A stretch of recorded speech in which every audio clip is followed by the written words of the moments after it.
So, kamusta? Kamusta ba ang inyong relasyon? Hindi ko alam kung ngayon ba is may nangangamusta, kung ano ba ang inyong pinagdadaanan. Well, maganda na po na nagtanong ako kung kamusta ba ang inyong relasyon. Kasi yung iba dito, nasa relasyon nga, pero ang dami namang iniisip.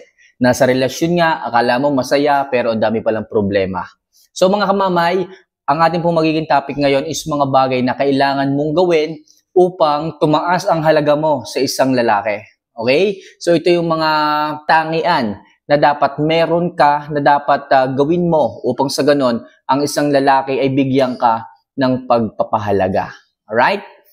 So mga kamamay, bago po natin simulan ang topic natin ngayong araw na to, bago po natin umpisahan yung ating usapang ito, isa lang palaging hinihiling ko sa inyo, don't forget to click the subscribe button, notification bell, and syempre, i-like mo na rin po yung video ito para sa mas marami pang love advice na maaari kong ibahagi sa inyo, i-share sa inyo at maitulong sa inyo. Kung napindot nyo na po mga kamamay, yung mga buttons na yan sa ilalim, maraming salamat sa iyo at simulan na po natin ang topic natin ngayong araw na ito. So ano nga ba yung mga bagay na nakapagpapataas ng halaga, okay, sa isang lalaki?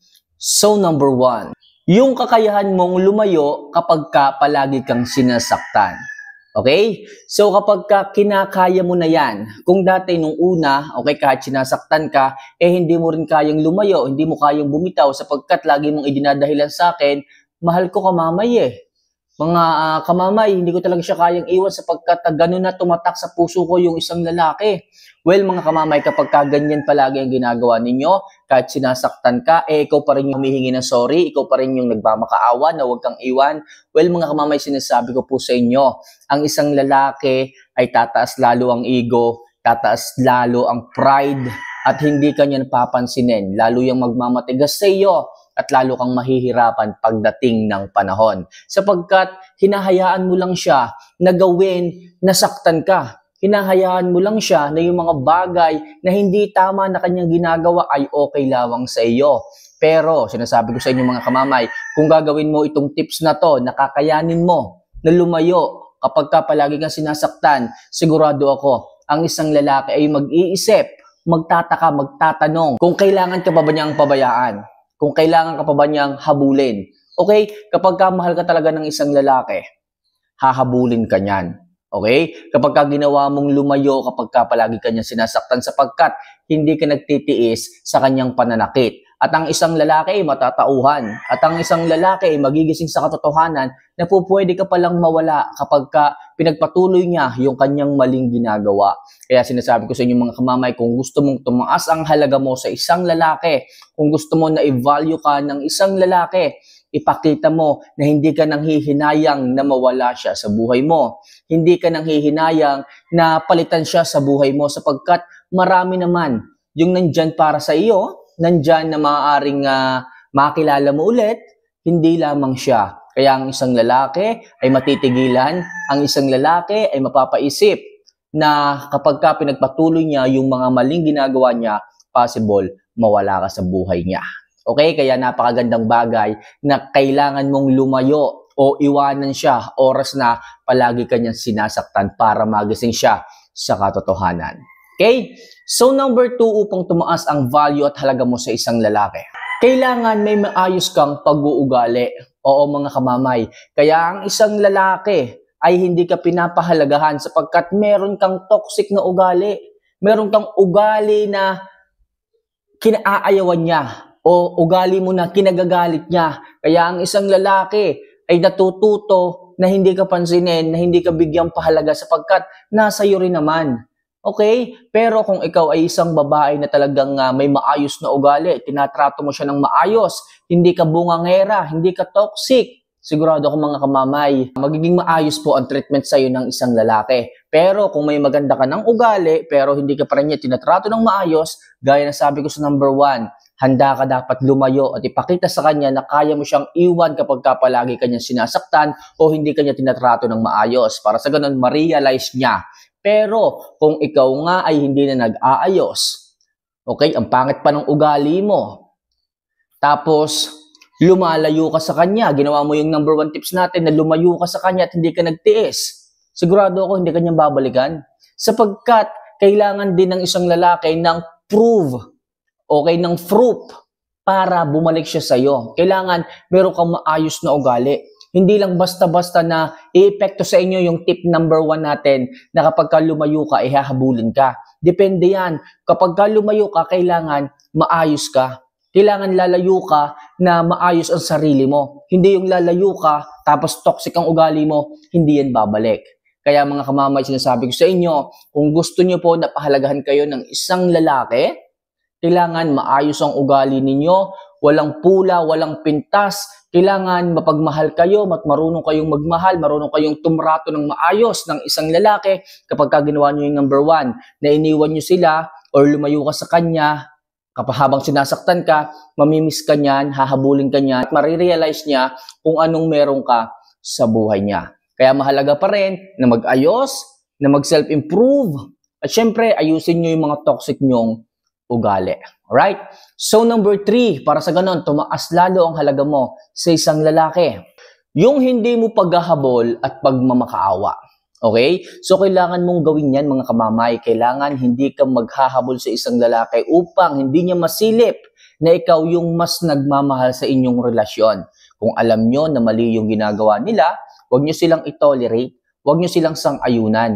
Matuto kayong humindi. Matuto kayong mag-say no kung alam nyo na mali yung kanyang ginagawa. At sigurado ako mga kamamay, ang isang lalaki ay mag-iisip kung bakit ka hindi naghabol sa kanya sa mga bagay na yon. Sapagkat hindi nga tama ang ginagawa ng isang lalaki, kaya ang ginawa mo, lumayo ka at hindi nagmakaawa.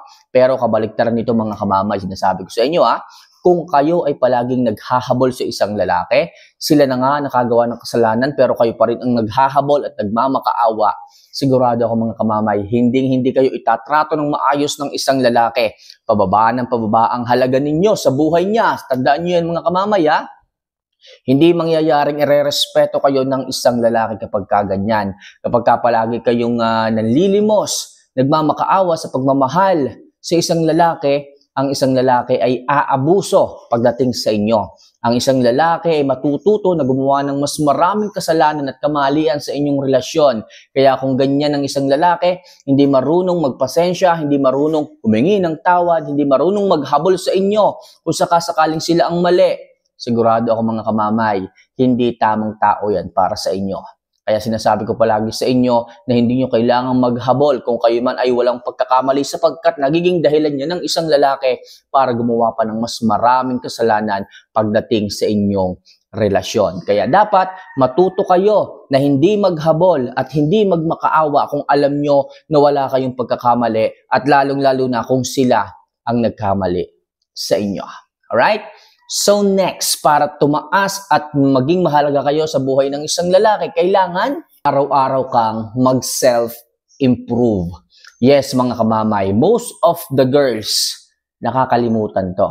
Sabihin nila palagi sa akin, kamamay, hindi ko na kailangan na mag-self-improve araw-araw sapagkat araw-araw kong nakikita ang mukha ng asawa ko. Di bali sana kung every week kami nakikita, kaya kong mag-self-improve, kaya kong mag-ayos, kaya kong magpaganda.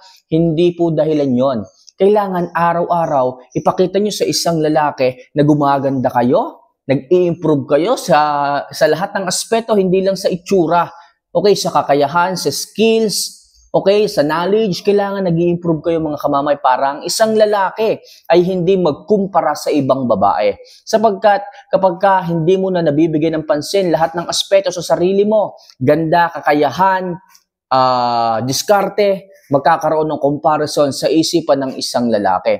Bakit? Example, kapag hindi ka nag-aayos, hindi ka nagpapaganda, nawala na yung mabango mong amoy na naamoy niya sa'yo nung una kayong nagkakilala, well, pag nakakita siya ng ibang babae na sexy, na mas bata, na mas maganda, maaaring ma-point doon ang atensyon ng isang lalaki.